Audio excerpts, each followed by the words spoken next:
Shalom, shalom, bien-aimés dans le Seigneur.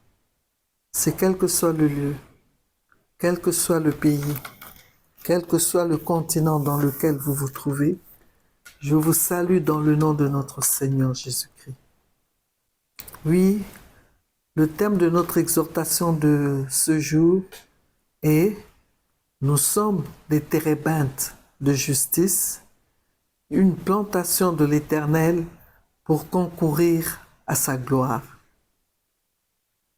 Seigneur éternel des armées, mon Dieu, Seigneur du ciel et de la terre, nous voulons, Seigneur, ce jour, que tu nous rappelles notre identité et notre mission ici sur terre.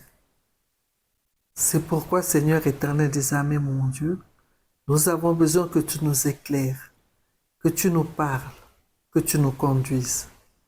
Que tout ce qui n'est pas de toi, ô Père du ciel et de la terre, s'en aille loin dans le lieu aride, au nom puissant de Jésus-Christ.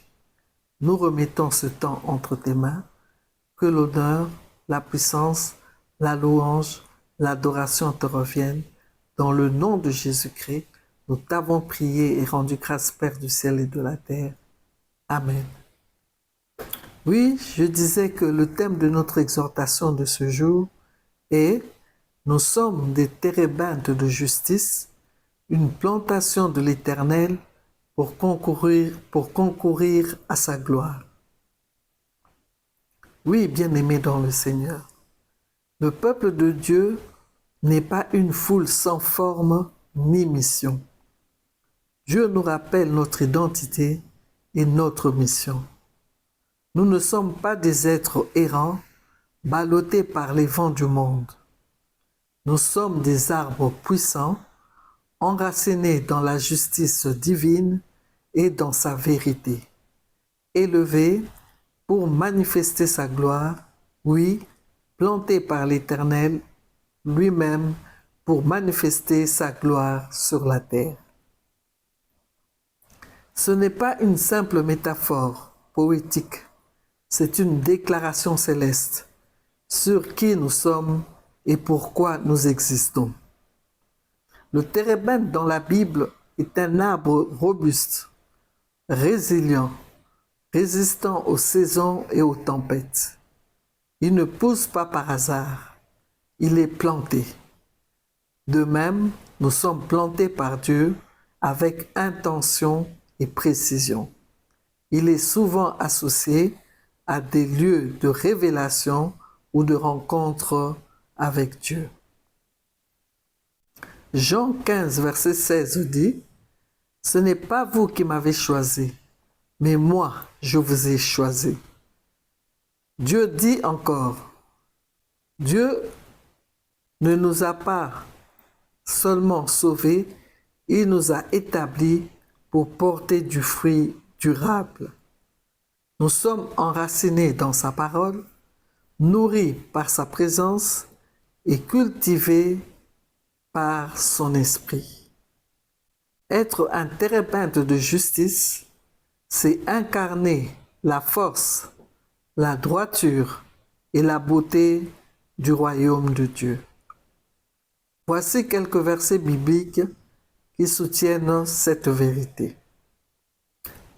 Ésaïe 61, verset 3, nous dit « Pour accorder aux affligés de Sion un diadème au lieu de la cendre, une huile de joie au lieu du deuil, un vêtement de louange au lieu d'un esprit abattu, afin qu'on les appelle térébinthes de justice, une plantation de l'Éternel pour servir à sa gloire. »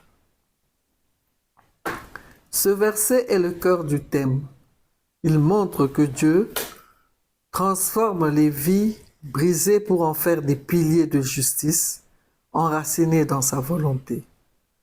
Deuxièmement, le psaume 1, verset 3 nous affirme « Il est comme un arbre planté près d'un courant d'eau qui donne son fruit en sa saison et dont le feuillage ne se flétrit point. Tout ce qu'il fait réussit. » Le juste est comparé à un arbre prospère, nourris par la parole et la présence de Dieu. 3. Jérémie 17, versets 7 à 8 déclare « Béni soit l'homme qui se confie dans l'Éternel, et dont l'Éternel est l'espérance. Il est comme un arbre planté près des cours d'eau, et qui étend ses racines vers les courants, il ne s'aperçoit pas de la chaleur quand elle vient, et son feuillage reste vert. » La confiance en Dieu nous rend inébranlables, même dans les saisons difficiles. Aussi, frères et sœurs dans le Seigneur, c'est pour dire que nous avons une mission de justice et de gloire. En effet, nous ne sommes pas des plantes sauvages. Nous sommes une plantation divine, cultivée avec soin par le gardien, par le jardinier céleste. Notre mission est claire, porter le fruit de la justice, refléter la lumière du Christ et être des témoins vivants de sa gloire. Être un térébin de justice, c'est incarner la justice de Dieu dans le monde corrompu. Car ce n'est pas une justice humaine, mais celle qui vient du ciel. Psaume 1, verset 3 affirme « Il est comme un arbre planté près d'un courant d'eau. » Être un térébin de justice, c'est vivre selon les standards du royaume. Même quand le monde choisit l'injustice, dans nos paroles, nos choix, nos relations, nous devons refléter la droiture du royaume. Car la justice n'est pas une opinion, c'est une posture spirituelle. Elle attire la faveur de Dieu et repousse les ténèbres. C'est offrir aussi l'ombre, de la compassion, la fraîcheur de la vérité et la solidité de la foi à ceux qui chancellent. C'est refuser de se flétrir, même quand, dans les tempêtes, car c'est refuser de se flétrir, même dans les tempêtes, car nos racines plongent dans la fidélité de Dieu. Aussi notre feuillage ne se flétrit pas, car nous sommes connectés à la source divine. Notre existence n'a de sens que si elle sert à la gloire de Dieu. Chaque fruit que nous portons, chaque acte de foi, chaque témoignage est une louange vivante. Matthieu 5, verset 16 déclare « Que votre lumière luise ainsi devant les hommes, afin qu'ils voient vos bonnes œuvres et qu'ils glorifient votre Père qui est dans les cieux. » Nous ne sommes donc pas des décorations spirituelles, mais des ambassadeurs du ciel. Le monde doit voir en nous la beauté, la force et la fidélité de Dieu. Pour vivre comme un térébin de justice, nous devons rester enracinés dans la parole, la méditer jour et nuit, nous laisser tailler par Dieu.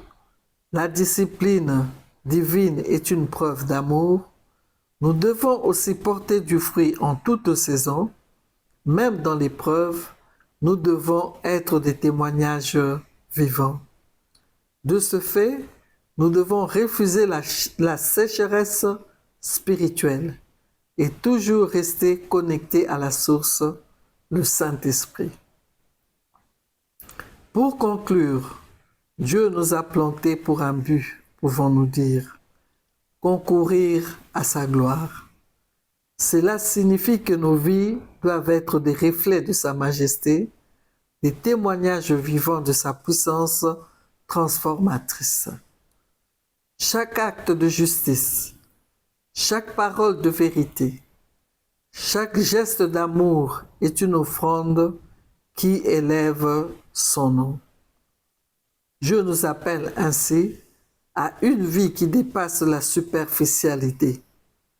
Il nous plante, nous fortifie et nous envoie pour manifester sa gloire. C'est pourquoi nous ne devons pas nous contenter d'exister. Nous devons être des térébintes de justice, solides, fertiles et glorieux. Jérémie 17, versets 7 à 8, nous encourage en disant « Béni soit l'homme qui se confie dans l'Éternel. Son feuillage reste vert. » Que Dieu nous bénisse. Amen, amen, amen. Si vous avez aimé cette vidéo, n'hésitez surtout pas à la partager, à vous abonner et à la liker avec le pouce afin de nous permettre d'en faire davantage et d'avancer dans ce ministère de la parole, de la réconciliation et de la restauration. C'était Maman Brigitte ou la fille des Sions dans Vous et moi dans la prière.